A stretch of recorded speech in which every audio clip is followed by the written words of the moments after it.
Tinanggi ni Senator Grace Poe na nakaapekto ang mga aksyon ni VP Sara kaya hindi na dinagdagan pa ng Senado ang kanyang budget sa susunod na taon. Pag-uusapan pa naman daw ang pondo sa BICAM matapos itong lumusot sa Senado.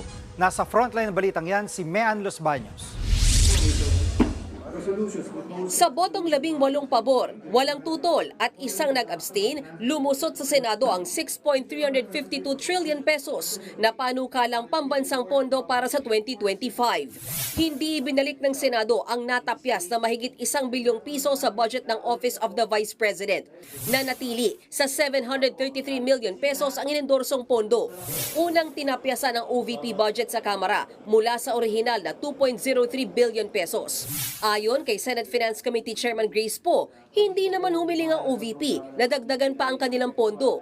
Sa aming nakikita, capacitated pa rin ang OVP kasi dun sa kabuuan nilang budget, 600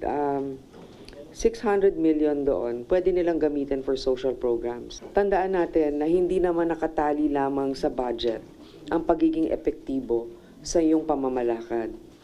Nasa pagtutulungan rin yan sa ibang ahensya ng gobyerno. Paglilinaw pa ni Poe, walang kinalaman ang mga matapang na aksyon at pahayag ng Vice Presidente sa hindi nila pagdagdag sa kanyang budget.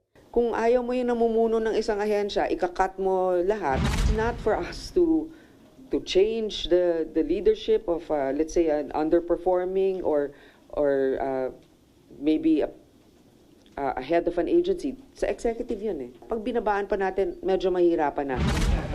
Si Senador Bongo, umaasa pang maibabalik ang ilang tinapyas na pondo kay VP Sara. Antayin na lang po natin sa BICAM ano pong magiging resulta.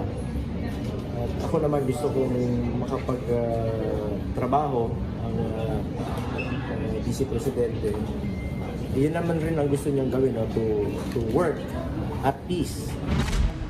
Pero si Senator Bato de la Rosa tila surrender na at tanggap na di na madadagdagan pa ang OVP budget. To dream an impossible dream. Bakit? To fight an unbeatable foe. To... Anong next? Favorite mo, sir. Yun dapat, sir, alam mo.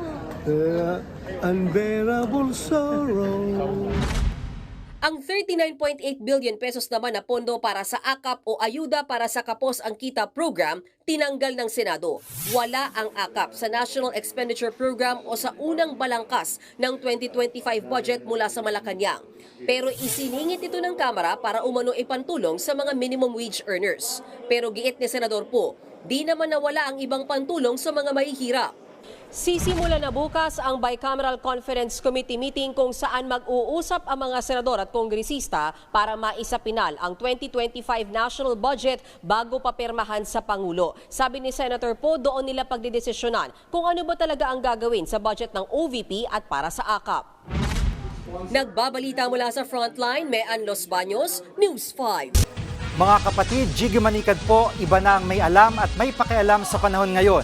Para sa konkreto, kumpleto at komprehensibong balitaan sa Frontline, mag-follow at mag-subscribe sa social media pages ng News 5.